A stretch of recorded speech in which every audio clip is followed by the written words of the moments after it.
Shalom, selamat sore ibu-ibu semua. Shalom. Saya harap nggak ada bapak-bapak lagi, cuma saya sendiri aja. Dari sekian banyak pemberi, barangkali saya hanya baru beberapa yang saya kunjungi ya, yang pernah pelayanan. Bukan saya nggak diundang sih. Paling-paling yang saya ingat ke Kelapa Gading sama Kemurnian ya, atau Keadilan, Kemurnian ya. Kemurnian. Satu lagi mana? Bandung mungkin pernah sekali pada waktu saya dulu 25 tahun yang lalu ada di Bandung. Selain dari itu minim sekali saya melayani. Tapi puji Tuhan karena keadaan kita terdesak dan terjepit, terisolasi malah jadi bisa. Ya, hari ini saya ingin menyampaikan firman Tuhan seperti judul tadi. Tapi sebelumnya saudara perlu tahu bahwa saya ada di kota Malang. Kota Malang itu satu kota yang tidak malang. Sungguh, kalau saudara mau pindah kemari bagus sekali. 35 tahun yang lampau saya pindah dari Jakarta ke Malang. Dan setelah itu kalau diajak tinggal di Jakarta pun tidak ingin. Malang itu kota yang enak, saudara. Kalau nggak percaya boleh. Kalau ibu-ibu mau jadi mahasiswa seminari Alkitab Asia Tenggara juga pasti diterima. Jadi hamba Tuhan nanti ya, kayak Ibu Doli, Bu Roslani, dan hamba-hamba Tuhan yang lain. Saudara, saya share screen dulu ya. Ini dia. Hidup adalah Kristus, mati adalah keuntungan. Saudara, kita berdoa lebih dahulu ya. Satu kali lagi kita berdoa. Bapa, kami ingin mendengar firman-Mu, pimpinlah kami dengan Roh Kudus-Mu. Siang hari ini kami mengakui sebagian dari kami pasti ngantuk. Kami lelah. Tapi kami ingin mendengar firman-Mu yang penting bagi kami. Oleh karena itu kami mengandalkan Roh-Mu Tuhan, bantulah kami agar kami mempunyai kesegaran, konsentrasi, dan pikiran untuk menerima firman-Mu, memahami firman-Mu dan menyimpan dalam hati kami. Lalu apa yang kami dengar biar kami setujui untuk mengubah kehidupan kami. Bapa dalam surga, kami berdoa untuk hamba-Mu yang akan menyampaikan firman-Mu, berkati dia dan kuasai dia dengan kuasa Roh Kudus-Mu, agar apa yang dia katakan sungguh keluar dari pikiran Tuhan sendiri, dari firman-Mu. Ubahlah diri kami Bapa, karena kami telah siap mendengar. Dalam nama Tuhan Yesus kami berdoa. Amin. Saudara, saya akan membuka Lukas 2 ayat 25 sampai dengan 33. Lukas 2 ayat 25 sampai dengan 33, demikianlah firman Tuhan.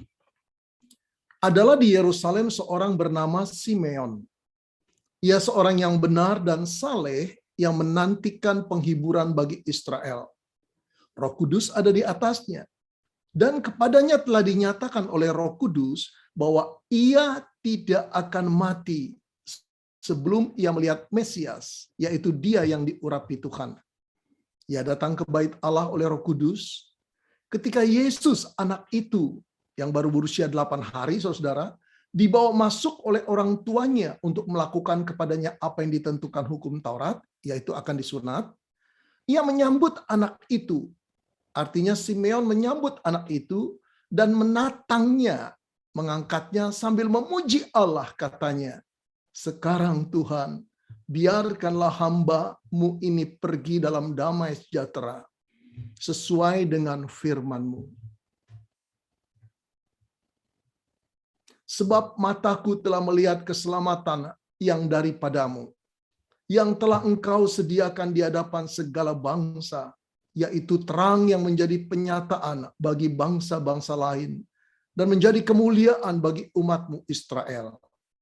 Dan bapak serta ibunya amat heran akan segala apa yang dikatakan tentang dia atau tentang bayi itu, yaitu Yesus. Saudara, belakangan ini saudara dan saya dibombardir dengan berita duka cita yang begitu banyaknya. Minggu lalu saudara, saya menghadiri 2 kebaktian duka cita via Zoom. Hati saya sedih sekali, 1 orang pendeta, 1 orang penginjil mantan mahasiswa saya.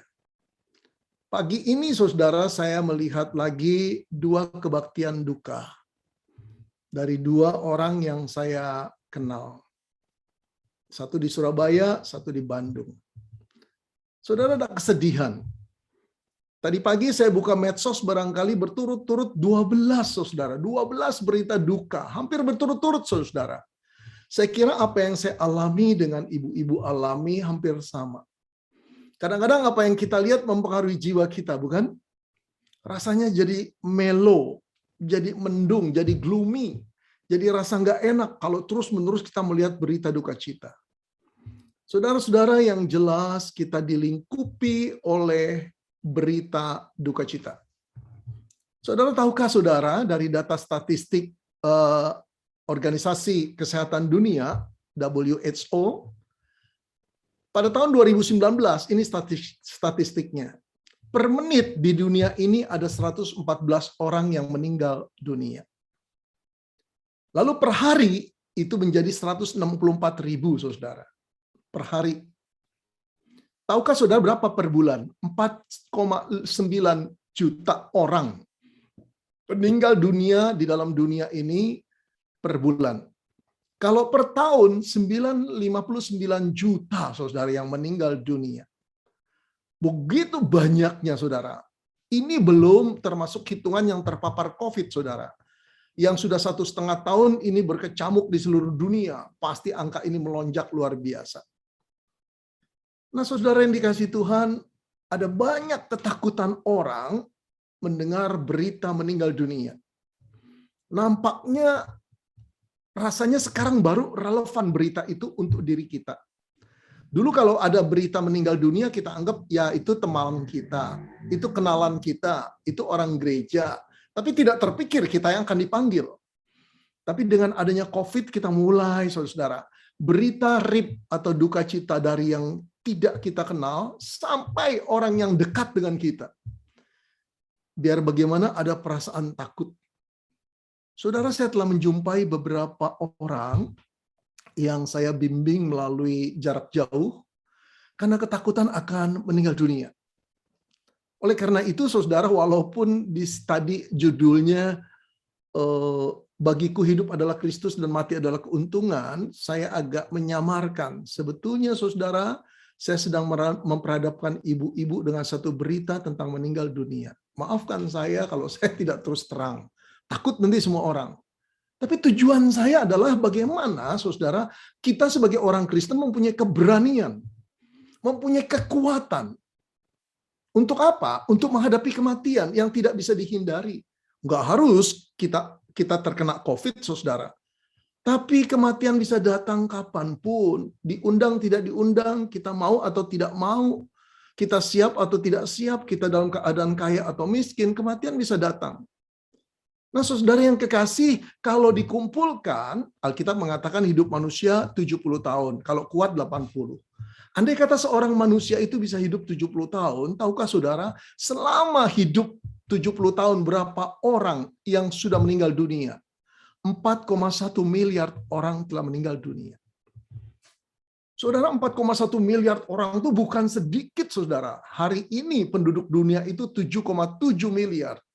Kalau kita bisa hidup sampai 70 tahun, saudara-saudara, itu berarti sebagian besar atau 60% kira-kira orang yang sama dengan kita pada waktu dulu hidup, sekarang sudah meninggal.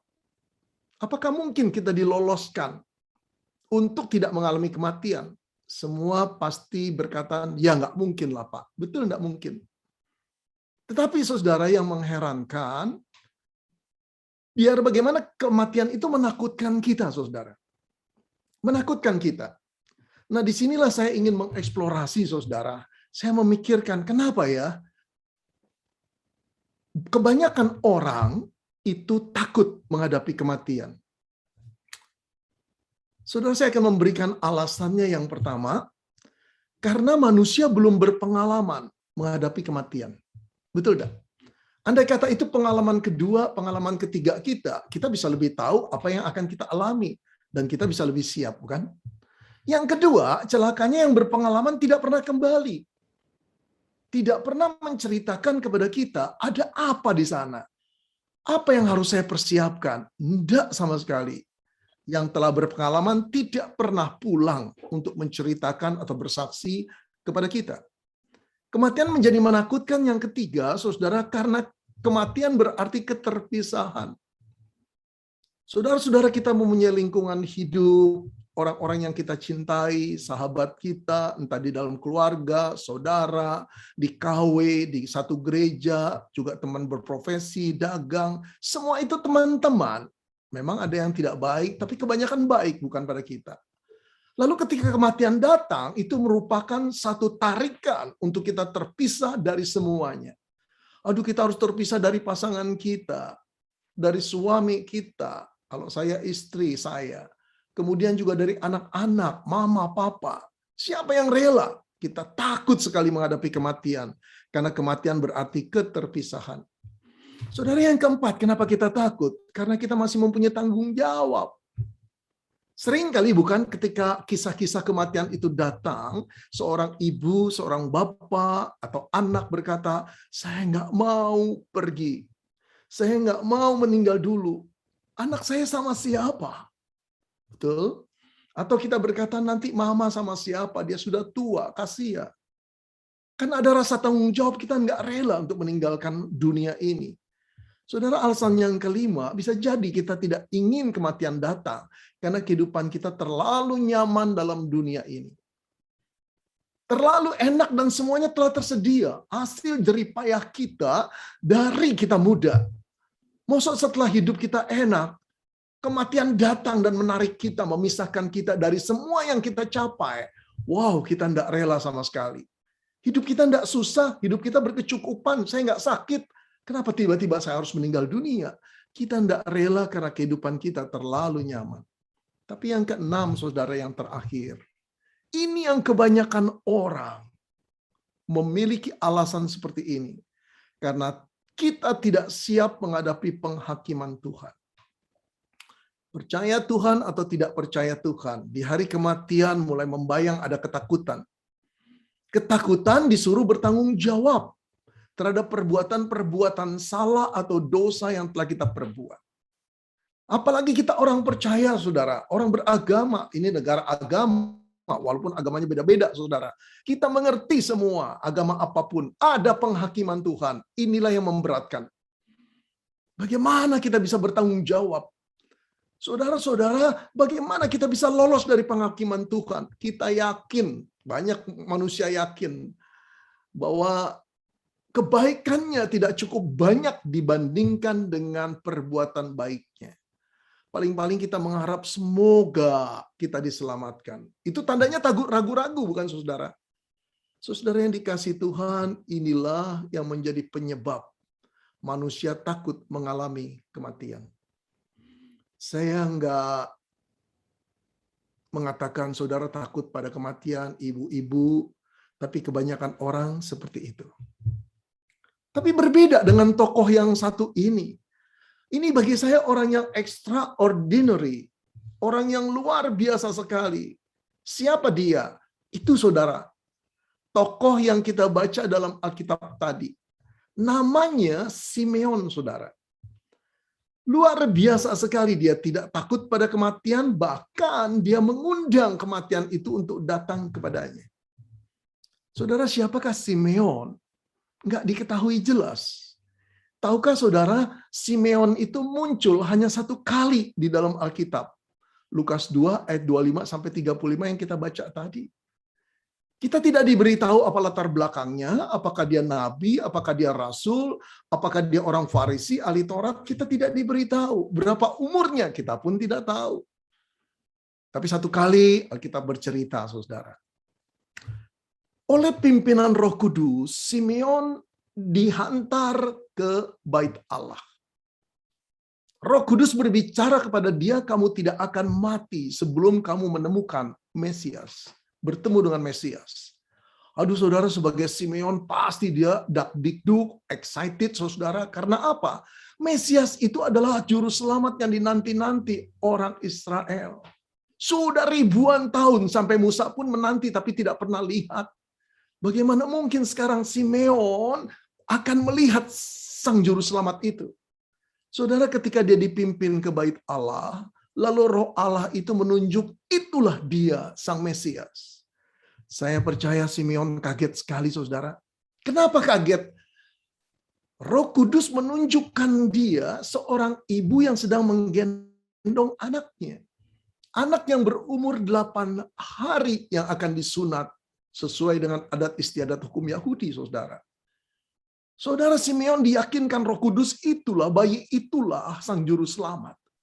Saudara, saya membayangkan Simeon mendekati, dia kagum dengan bayi kecil itu, yang nampaknya seperti bayi biasa saja.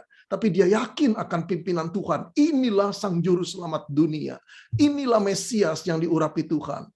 Lalu dia penasaran, dia memohon kepada Maria, ibu Yesus itu, untuk boleh menggendongnya.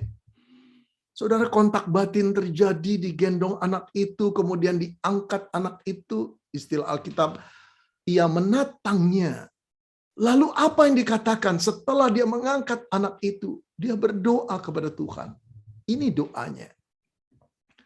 Sekarang Tuhan, biarkanlah hamba-Mu ini pergi dalam damai sejahtera sesuai dengan firman-Mu.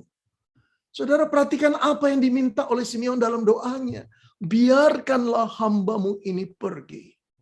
Saudara, pergi ini bukan berarti go away dari satu tempat ke tempat lain. Pergi ini artinya aku ingin pulang, Bapak. Aku mau meninggal dunia, meninggalkan dunia ini. Oh, saudara, aneh luar biasa, saudara. Ada permohonan doa seperti ini.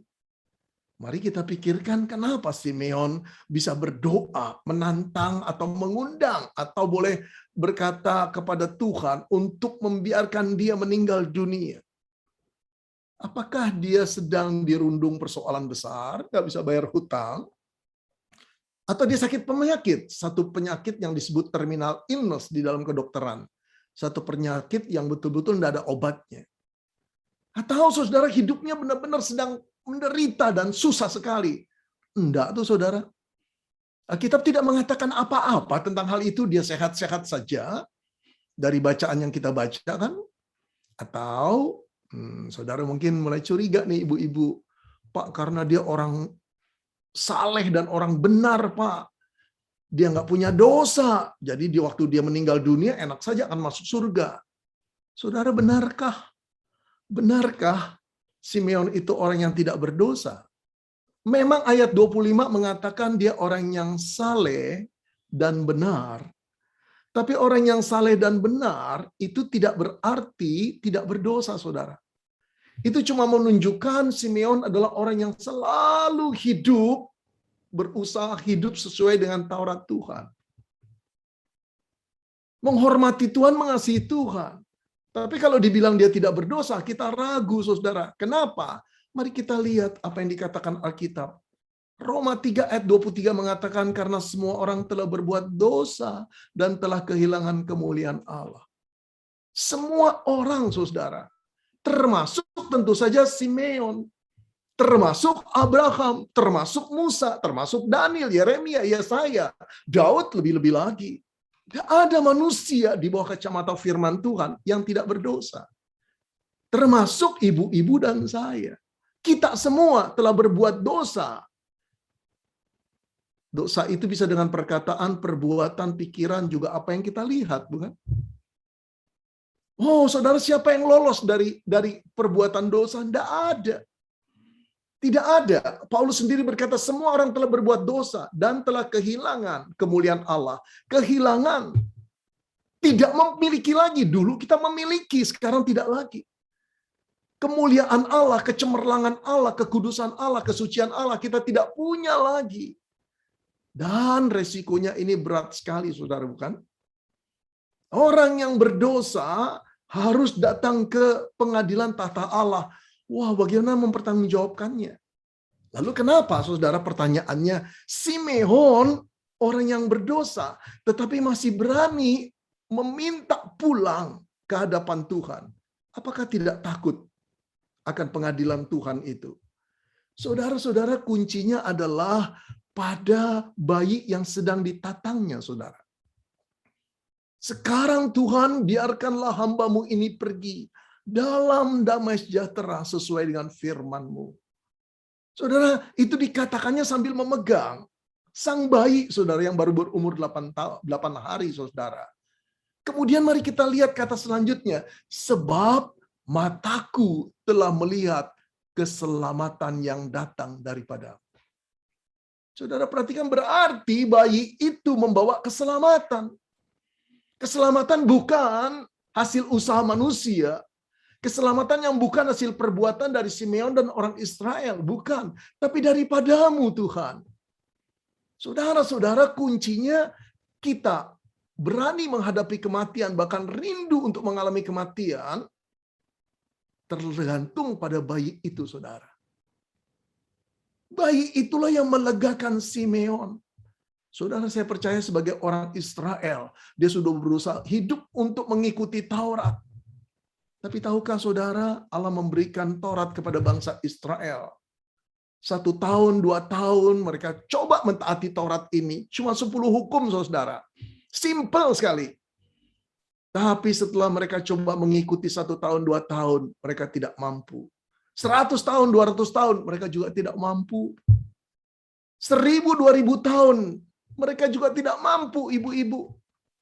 Mereka baru tahu hukum ini tidak bisa dilaksanakan oleh kekuatan manusia. Tidak ada.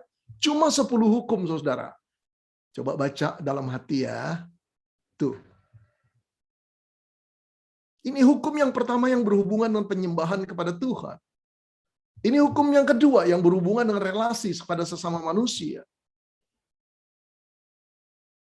Ternyata tidak mampu, saudara. Ini menimbulkan satu tekanan, kesedihan pada orang-orang Israel, termasuk Simeon. Kapan mereka bisa bebas dari dosa? Ternyata hukum ini cuma untuk memberitahu engkau tidak mampu, Israel. Begitu juga saudara dan saya tidak mampu menjalankan hukum ini. Lalu kita bertanya, kalau hukum itu tidak mampu dijalankan manusia, apa gunanya Taurat itu? Saudara-saudara, Paulus berkata, oleh hukum Taurat, aku telah mengenal dosa. Karena aku juga tidak tahu apa itu keinginan. Kalau hukum Taurat itu tidak mengatakan jangan mengingini. Saudara-saudara, jadi hukum Taurat itu diberi seperti cermin. Tadinya manusia tidak tahu dirinya siapa. Merasa diri benar, merasa diri suci. Ketika diperhadapkan dengan cermin, baru dia tahu buruknya dirinya. Oleh hukum Taurat, aku telah mengenal dosa. Saudara-saudara, tadinya Paulus tidak tahu dirinya berdosa. Paulus tidak tahu dirinya itu bahwa keinginan itu adalah dosa. Tapi Taurat mengatakan hukum yang ke-10, jangan mengingini hak sesamamu, milik sesamamu, itu dosa. Ibu-ibu yang dikasihi Tuhan, hukum yang ke-10 saja kita nggak mampu untuk melaksanakan. Saya pernah mendengar sebuah cerita. Ini dua rumah tangga bertetanggaan. Kemudian satu kali seorang ibu datang ke tetangganya dan berkata, Bu, tolong dong minta tolong kepada pembantu ibu, carikan pembantu. Dia anaknya 3. Saya enggak kuat lagi kerja seperti ini, pembantu saya seminggu yang lalu pulang. Baik, kata ibu itu. Lalu kemudian pembantunya dititipi, kalau ada temanmu, tolong ibu di sebelah cari pembantu. Didatangkan 1 orang, didatangkan 2 orang, nggak ada yang cocok. Lalu apa yang diperbuat oleh ibu yang dicarikan pembantu? Diam-diam berkata begini, kamu kerja sama saya saja. Kamu dikasih berapa di sana? Oh ibu-ibu, itu menginginkan nggak? Menginginkan nggak? Ya cuma soal persoalan pembantu, Pak. Itu menginginkan, bukan? Menginginkan pembantu orang lain. Dengan bujukan membayar lebih tinggi. Wow, ibu-ibu, kalau ada juga bapak-bapak, berapa banyak keinginan kita menginginkan hak milik orang lain. Ketika kita membuka perusahaan, yang seperti teman kita buka, kok dia bisa maju? Kita cari orang kuncinya. Oh, di sana ada seorang yang katakan product designer yang luar biasa. Wow, andai kata dapat orang itu, perusahaan kita bisa maju. Lalu kita deketi, kita WA-in, kita katakan kamu pindah ke perusahaan saya 2 kali lipat, mau nggak?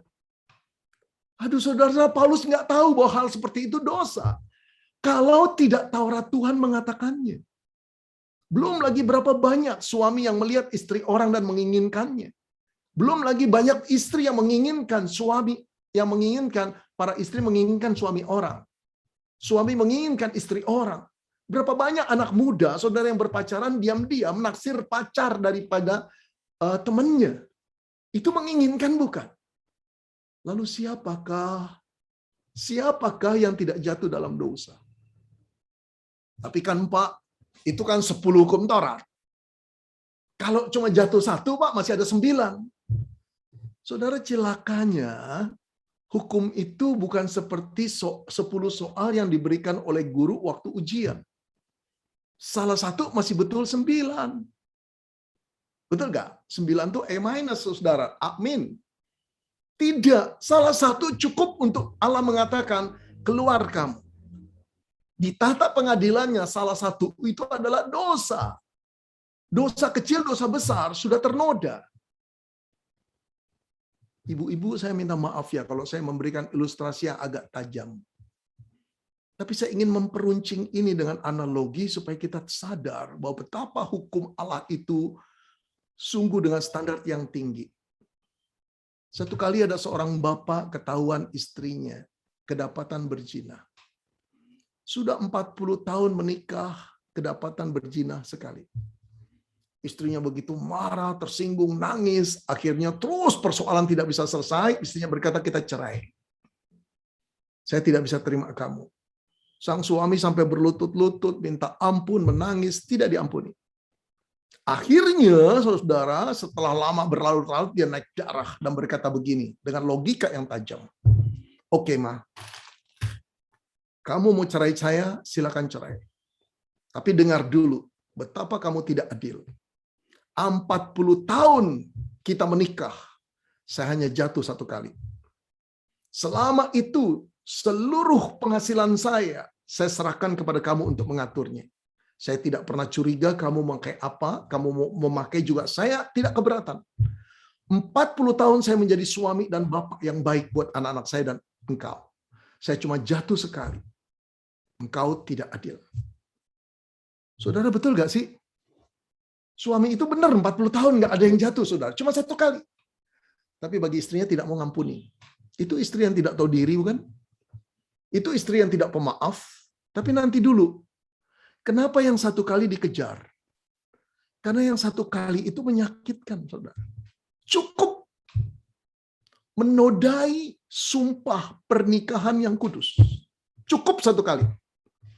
Saudara, ini persoalan pernikahan, bukan? Persoalan hati yang rasanya sudah diduakan, dikhianati. Ketika kita berhadapan dengan Tuhan yang suci dan kudus, tidak perlu dosa itu membunuh, saudara. Cukup membenci, cukup dengan membuat gosip, cukup membuat hoax, cukup mengadakan relasi yang bersifat toksik, saudara, ngeracuni orang, cukup mengingini harta sesama kita, cukup buat Allah untuk melempar kita. Nah, disinilah problem orang Yahudi, problem seluruh manusia, problem engkau dan saya. Kalau begitu, siapa yang akan selamat? Betul tidak? Semua orang telah berbuat dosa dan telah kehilangan kemuliaan Allah. Lalu siapa yang akan selamat kalau begitu? Saudara, selama ini tidak bisa diselesaikan. Kita terpapar COVID sembuh, kita terpapar kanker atau kena kanker sembuh, kita kena penyakit apapun sembuh. Pada akhirnya kematian menjadi milik kita, bukan? Akan datang pada kita, bukan ibu-ibu? Lalu kalau setelah kita mati diadili oleh Tuhan, kita tidak bisa diselamatkan, ini problem besar. Jadi ibu-ibu, yang menjadi musuh manusia itu bukan sakit penyakit, bukan persoalan ekonomi. Buat apa Tuhan menyembuhkan penyakit kita, persoalan ekonomi kita dipulihkan, kalau ujung-ujungnya hidup ini tetap mati. Dan setelah mati ada penghakiman Tuhan. Kalau kita tidak bisa menyelamatkan diri kita dari dosa yang kita perbuat, apa harapan orang Kristen itu? Apa harapan manusia? Saudara-saudara, Alkitab mengatakan sebab upah dosa ialah maut. Maut artinya kematian, saudara. Nah, mari kita lihat, saudara ya. Saya ingin masuk lebih dalam. Bukan untuk menakuti ibu-ibu. Tapi lihatlah betapa luar biasanya Allah kita itu. Saudara, maut artinya kematian. Tapi kematian itu ada dua, ibu-ibu. Kematian yang pertama adalah kematian fisik, the first death. Tubuh kita yang mati. Jantung kita berhenti. Otak kita tidak bekerja lagi. Paru-paru kita diam, stuck. Darah kita tidak mengalir. Lalu apa yang terjadi? Badan kita terpisah dari roh kita. Inilah kematian pertama. Bapak Ibu yang dikasihi Tuhan, kematian pertama ini pun akibat dosa. Karena jatuhnya Adam dan Hawa melanggar firman Tuhan, jatuh dalam dosa. Allah berkata, pada waktu kamu memakannya, kamu akan mati. Kematian fisik yang pertama, saudara. Tapi mari kita perhatikan baik-baik. Yang kita takuti adalah, yang pertama-tama banyak orang takut pada kematian fisik, bukan? Saudara-saudara, ada beberapa orang yang sampai takut sekali keluar rumah dan bertemu dengan orang.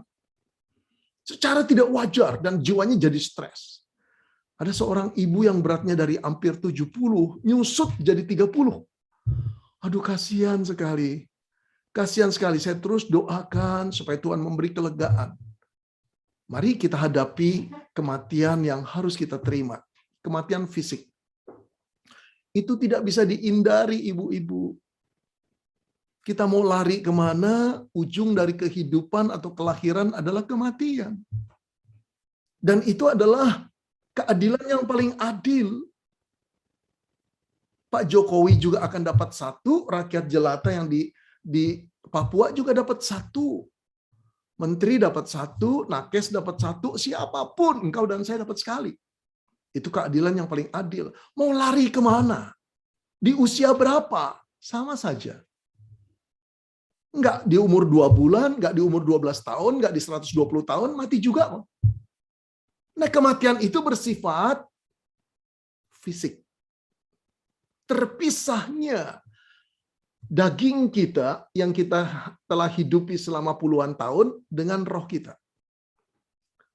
Tubuh kita yang mati itu bersatu dengan abu, roh kita kembali pada Allah yang mengaruniakan. Ibu-ibu, sebetulnya kematian ini tidak perlu ditakuti. Cuma kematian fisik. Setelah fisik kita mati, mau orang tempeleng kita, mau orang mengata-ngatai kita, mau orang meludahi kita nggak berasa. Nggak berasa. Hakikat diri kita ada pada jiwa kita yang pulang pada Tuhan. Tetapi yang menakutkan adalah setelah itu, ibu-ibu. Apa yang terjadi? Alkitab mengatakan, dan sama seperti manusia ditetapkan untuk mati hanya satu kali saja, dan sesudah itu dihakimi. 1 detik setelah nyawa kita melayang, kita ada di tempat lain yang disebut kekekalan. Di sanalah kita berhadapan dengan pengadilan ilahi, penghakiman ilahi, divine judgment. Ibrani 9 ayat 27, setelah itu kita dihakimi. Ibu-ibu, penghakiman inilah yang menakutkan sebetulnya. Setiap orang akan mengalami kematian dan dihakimi. Termasuk ibu-ibu dan saya. Termasuk seluruh manusia, percaya atau tidak percaya. Tetapi yang luar biasa kabar baiknya adalah, nah ini dia second death. Setelah orang dihakimi dan didapati dosa-dosanya, Allah tidak mau menerima atau berkumpul dengan orang berdosa. Maka Alkitab mengatakan mereka akan dilemparkan ke satu tempat di perapian yang menyala-nyala, di mana retak gigi dan ratap tangis itu ada di sana tidak berhenti, kata Yesus. Itulah yang disebut kematian kedua. atau kematian kekal. Perhatikan ibu-ibu, kematian kekal itu berarti dihukum selama-lamanya. Tidak mati, tapi dihukum selama-lamanya, terpisah selama-lamanya dari Allah. Tidak ada di sini penebusan. Di sini tidak ada lagi pengampunan. Di sini tidak ada lagi kesempatan. Ini yang sebetulnya sangat menakutkan. Ibu-ibu, di tempat ini kita tidak pernah mikir gaji kita berapa. Tas kita merek apa. Mobil kita berapa mewah. Rumah kita berapa besar. Investasi kita berapa banyak. Kebanggaan yang kita pikirkan di seluruh hidup kita selama di dunia, nggak pernah kita pikirkan lagi di sini. Yang ada adalah ratap tangis dan kertak gigi yang tidak pernah selesai. Ibu-ibu, kematian kedua inilah yang disebut kematian kekal dan sangat menakutkan. Sekarang mari kita pikirkan. Jadi musuh kita yang terbesar itu apa? Sakit penyakit? Ekonomi? Bukan. Kematian kedua. Jadi kalau begitu, ada orang yang akan, semua orang, semua manusia, ibu-ibu dan saya akan mengalami juga satu kematian. Tapi ada beberapa orang yang akan mati 2 kali. Semoga kita tidak mengalami kematian kedua. Inilah persoalan besar. Inilah persoalan di dalam beragama. Sampai mereka mau membunuh orang lain, melakukan pengeboman dengan cara bunuh diri, supaya mereka diterima oleh Allah di surga, lolos dari kematian kedua. Bagaimana mungkin orang mau masuk surga dengan membunuh orang lain? Lebih konyol lagi itu pemikiran. Nah, saudara, ketika manusia tidak bisa menyelamatkan dirinya, bayi kecil yang ditatang oleh Simeon itulah yang kemudian pada umur ke-30 mulai mengajar. Lalu dia berkata, "Akulah jalan dan kebenaran dan hidup. Tidak ada seorang pun yang datang kepada Bapa kalau tidak melalui aku." Saudara, dialah kuncinya, Yesus namanya. Tidak ada seorang pun yang sampai kepada Bapa di surga, diterima oleh Bapa di surga, kalau tidak melalui aku. Saudara, perkataan ini tidak berani dikatakan oleh Musa, oleh Abraham, oleh Daniel, oleh Yeremia, oleh Yesaya. Tidak. Perkataan ini juga tidak pernah dikatakan oleh nabi-nabi dari agama lain. Tetapi Yesus berkata, "I am the way, I am the truth, and I am the life." Aku jalannya. Jalan yang benar-benar dan mencapai kehidupan di kekekalan nanti. Hidup yang kekal. Wow.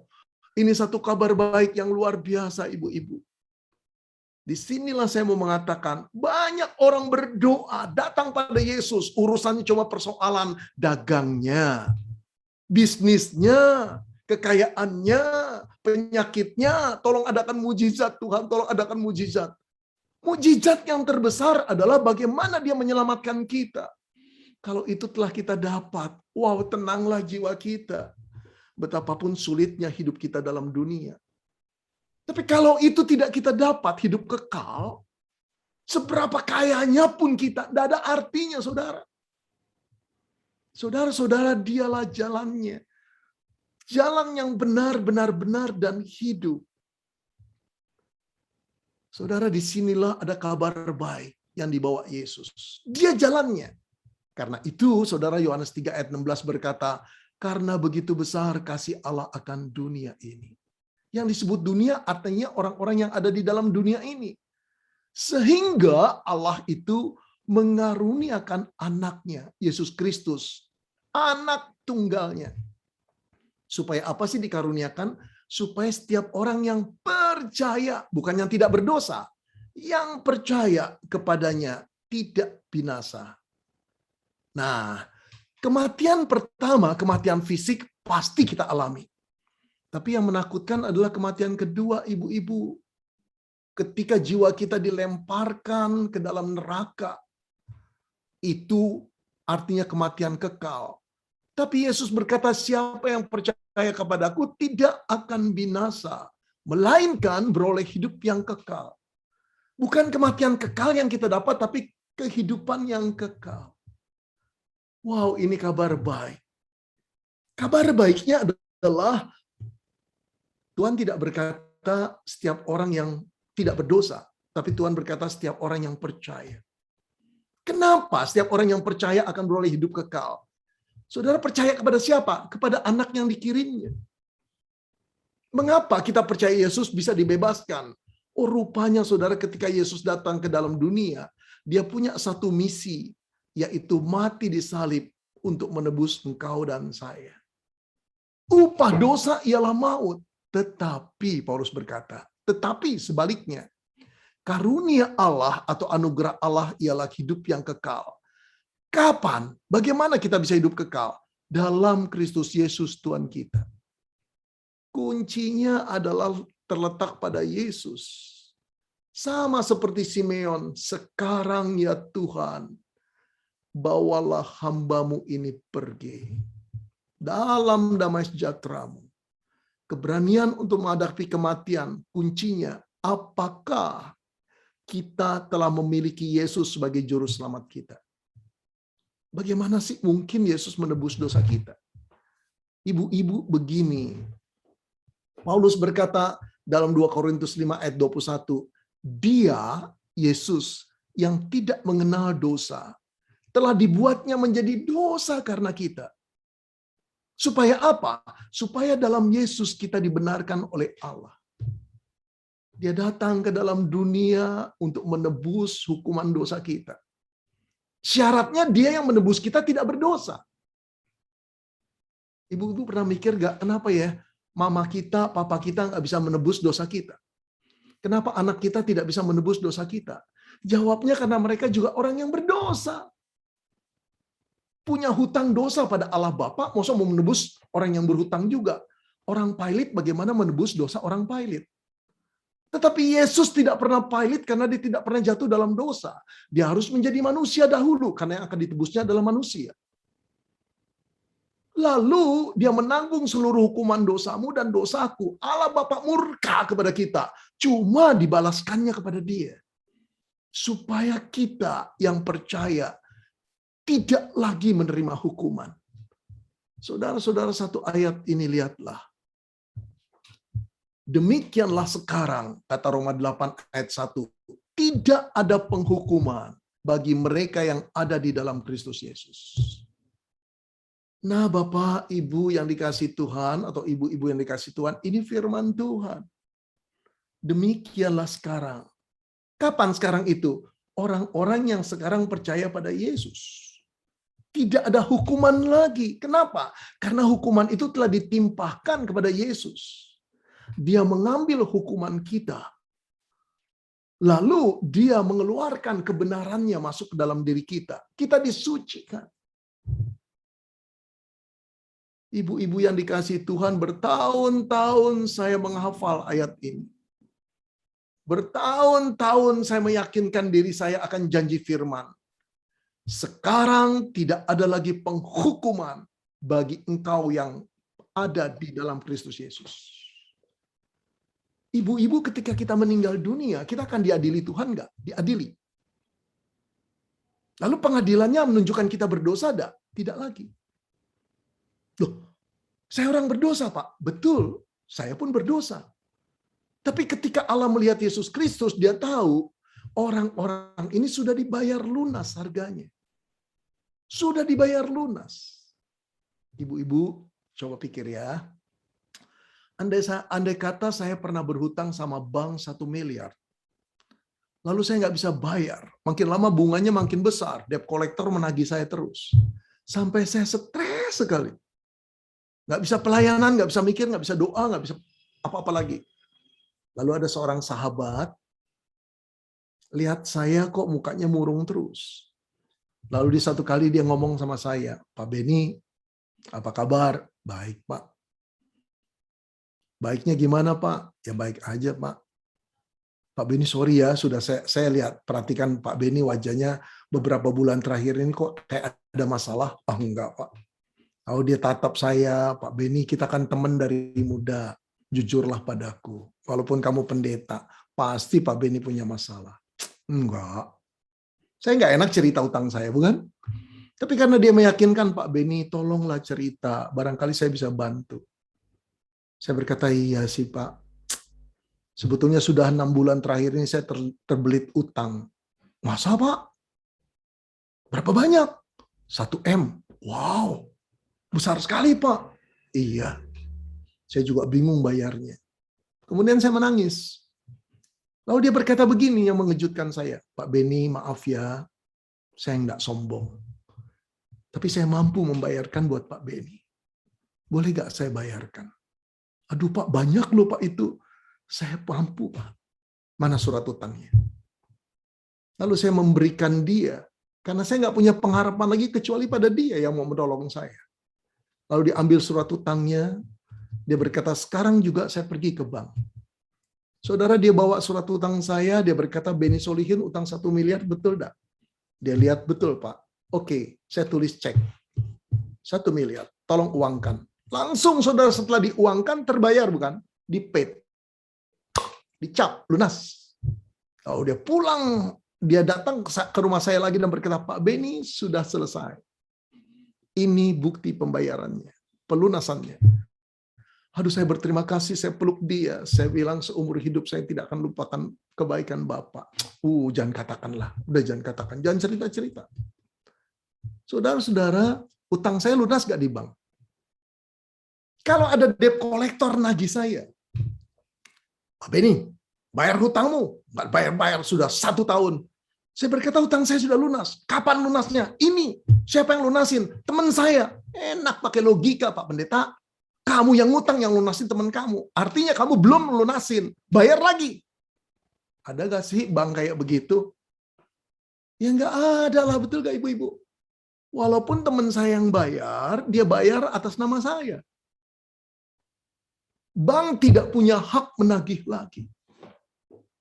Begitu juga ketika kita berhadapan dengan Allah Bapa. Setiap hutang dosa yang kita perbuat di dunia ini, itu berhubungan dengan tanggung jawab kita pada Allah Bapa pencipta kita. Dia akan mengadili kita, dia akan menghukum kita. Tapi kan sudah di-paid, sudah dibayar lunas oleh Yesus. Ketika Yesus ada di samping kita, ketika kita diadili, dia memegang tangan kita. Lalu Tuhan berkata, siapa namamu? Buka kitab kehidupannya.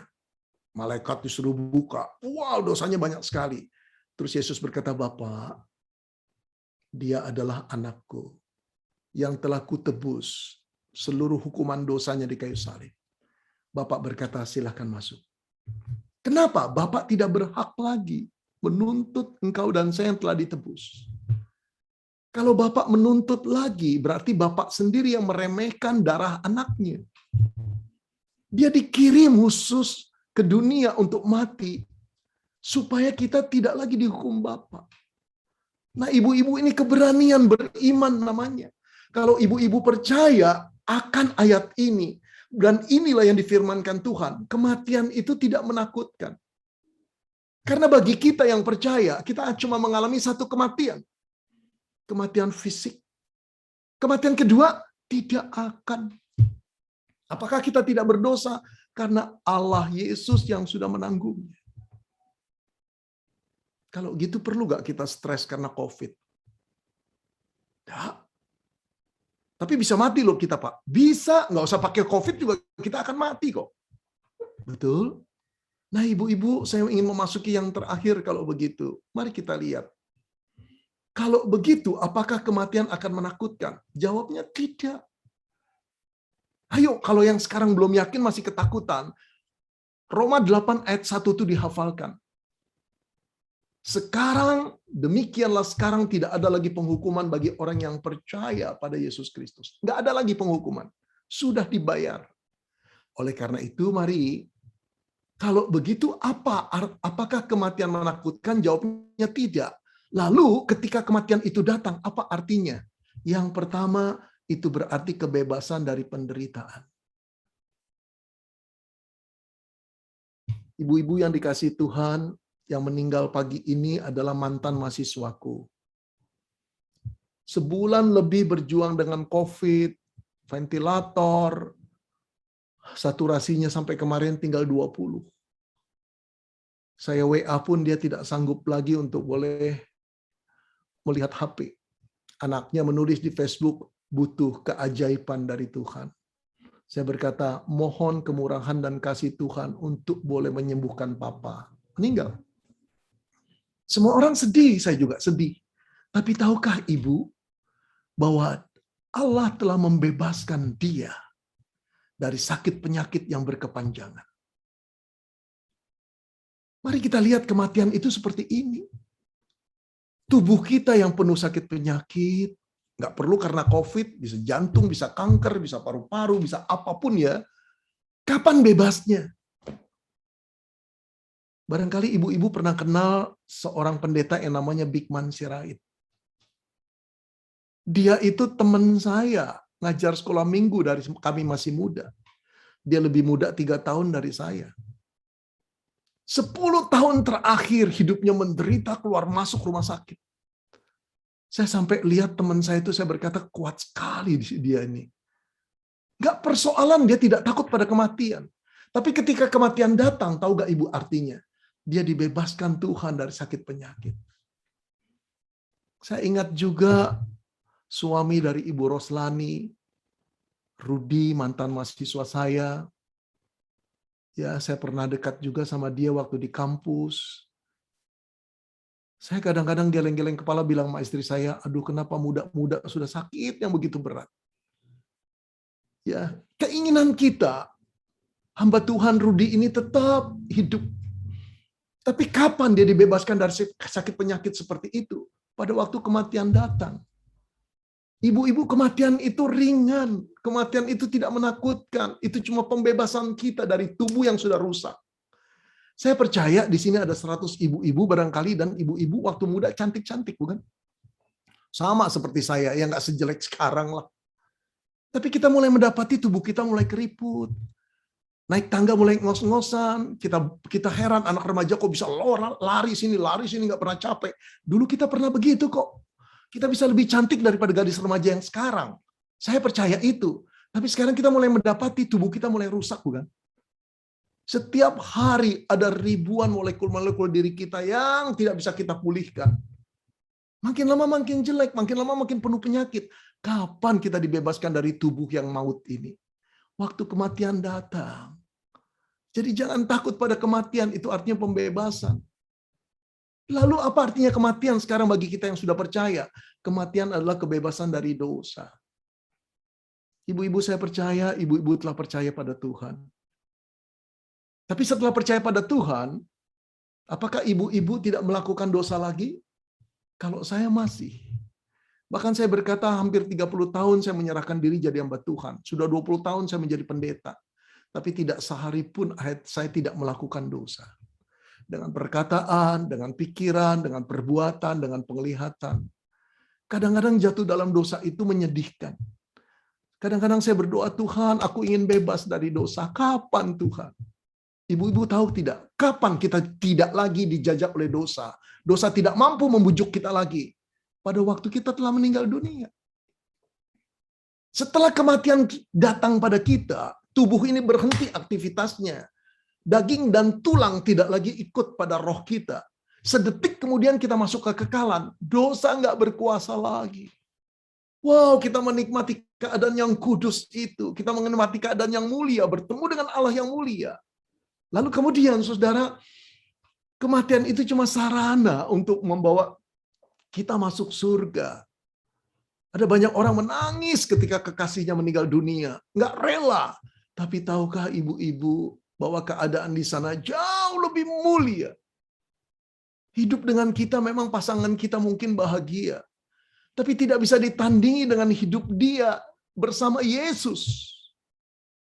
Kalau kita pun dipanggil pulang oleh Yesus, kita enggan kembali ke dunia. Betapapun kita cinta anak-anak kita dan suami kita. Kenapa? Keadaan di sana itu sangat-sangat menakjubkan. Berkumpul dengan Allah itu melupakan segala kesedihan. Tidak ada tangisan dan air mata lagi. Kalau gitu apakah kematian itu menakutkan? Tidak. Paulus berkata kematian itu seperti membuka kemah yang lama. Yang sudah mulai rusak, diganti kemah baru. Cuma kayak ganti baju kok. Terakhir saudara, kematian itu apa artinya buat orang percaya? Bertemu dan bersekutu dengan Tuhan muka dengan muka. Saya telah 43 tahun jadi orang Kristen. 20 tahun saya nggak hidup dalam kegelapan. Usia saya sekarang sudah 64 tahun. Sudah 34 tahun saya jadi orang Kristen. Satu kerinduan saya ingin tahu wajah Yesus yang menyelamatkan saya ketika saya umur 15 tahun jadi anak jalanan. Saya ingin tahu wajah Yesus, kekasihku, penebusku, yang memanggil aku usia 30 untuk menjadi hamba Tuhan masuk ke Seminari Alkitab Asia Tenggara. Saya ingin tahu Yesus yang selalu membangunkan aku ketika aku jatuh. Ketika bertemu dengan Yesus, saya ingin memeluk dia, saya ingin tersungkur dan berkata, terima kasih Yesus. Aku berhutang budi kepadamu. Ibu-ibu, apakah kematian menakutkan? Tidak. Ibu-ibu pernah jatuh cinta, bukan? Seandainya cinta jarak jauh dan belum pernah ketemu orangnya. Seandainya dulu belum zaman HP. Aduh, barangkali kita pengen wajahnya kayak gimana sih? Wajahnya kayak gimana? Kok surat-suratnya begitu halus? Kok begitu lembut? Kok begitu menarik? Ketika turun dari kereta, sebagaimana yang telah dijanjikan, kita melihat pemuda yang begitu ganteng, tatapan lembut. Kita rasanya baru ngelihat saja pengen meluk dia. Dan berkata, will you marry me? Wow. Ibu-ibu, saya ingin datang pada Yesus, saya ingin memeluk dia. Kematian tidak lagi menakutkan. Tapi kabar buruknya, kematian akan menakutkan bagi para ibu yang belum menerima Yesus. Bagi para ibu yang belum menerima Yesus, maukah sore ini engkau datang dan memohon pengampunan pada Tuhan? Lepas dari kebencian, lepas dari dendam. Allah tahu engkau pernah dilukai hatimu. Allah tahu hidupmu penuh dengan kebencian. Allah tahu engkau orang yang iri hati. Tapi maukah engkau datang pada Yesus dan berkata, Tuhan ampuni aku. Mohon dia masuk dalam hatimu. Setelah engkau dibersihkan dan disucikan, engkau jadi anak Tuhan. Kematian kedua bukan bagianmu lagi. Bagi ibu-ibu yang sudah percaya Tuhan, jangan takut. Pada akhirnya kita akan mati juga, bukan? Tapi matilah sebagai pemenang. Bagaimana cara mati sebagai pemenang? Satu terakhir ini. Ini dia. Karena bagiku hidup adalah Kristus dan mati adalah keuntungan. Aduh, saya seperti Paulus pengen cepat-cepat mati. Pengen cepat-cepat pulang. Sama seperti Simeon. Tapi kalau dia masih mengizinkan kita hidup, ayo muliakan Tuhan dengan tubuh kita. Pakai ini kesempatan untuk melayani Tuhan. Muliakan dia yang telah baik bagi kita. Mari kita berdoa.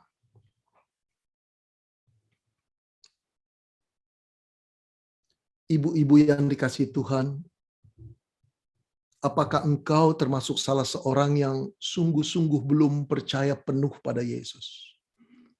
Engkau memang datang kebaktian atau sering kebaktian online.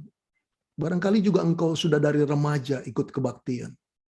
Tetapi Tuhan tahu engkau tidak pernah bertobat. Cara pikirmu, kelakuanmu, perilakumu, dan pribadimu masih sama seperti yang dulu. Bahkan jauh lebih rusak lagi. Hatimu penuh dengan kebencian, iri hati, ngomongin orang begitu gampang, memfitnah. Engkau melakukan hal-hal yang tidak jujur dan berdusta. Engkau mengaku engkau mengenal Yesus, tapi dari perilakumu, sebetulnya engkau masih hidup dalam kegelapanmu. Sebagai hamba Tuhan, saya ingin mengundang para ibu yang betul-betul ingin disucikan dan ditebus, yang betul-betul bertobat. Maukah engkau berkata pada Tuhan, Tuhan aku orang berdosa. Ampuni aku Tuhan.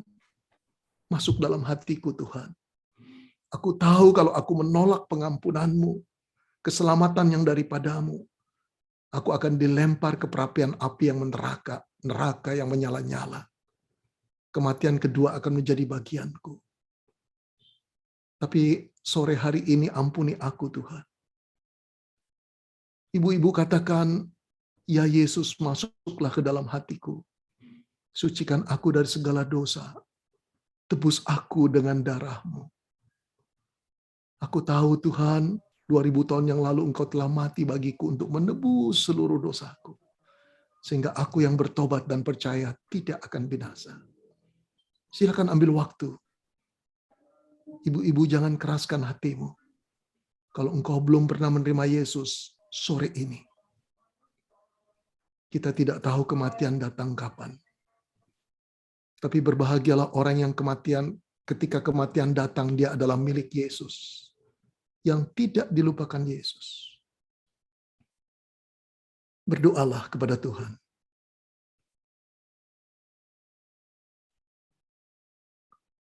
Bapa di dalam surga, Engkau mendengar doa anak-anak-Mu yang menjerit memohon pengampunan-Mu. Hamba yakin dan percaya Engkau mengampuninya. Engkau menyucikan dosanya. Engkau menanggung hukuman dosanya di atas pundak-Mu dengan kematian-Mu. Sehingga ia menjadi milik-Mu. Dan pengadilan tidak mempunyai lagi wewenang untuk menjatuhkan hukuman. Karena semua telah dibayar lunas oleh Yesus Kristus. Bapa dalam surga, hamba mau berdoa untuk anak-anak-Mu yang sudah percaya. Yang dicengkram ketakutan akan kematian. Biarlah firman-Mu hari ini meneguhkan kami Tuhan. Juga termasuk hamba-Mu. Yang lemah dan tidak berdaya. Yang kadangkala juga dicengkram ketakutan. Ajar kami melihat bahwa firman Tuhan merupakan jaminan. Bahwa kami yang percaya pada Yesus tidak ada lagi hukuman. Karena semua telah dibayar oleh Yesus. Terima kasih Tuhan, betapa indahnya kami menjadi anak-anak-Mu. Kematian tidak lagi menakutkan, kematian adalah satu pembebasan, kematian adalah sarana untuk kami pulang dan melihat Tuhan. Terima kasih Bapa, terima kasih Allah Roh Kudus, terima kasih Yesus untuk penebusan-Mu. Dalam nama Tuhan Yesus kami berdoa. Amin.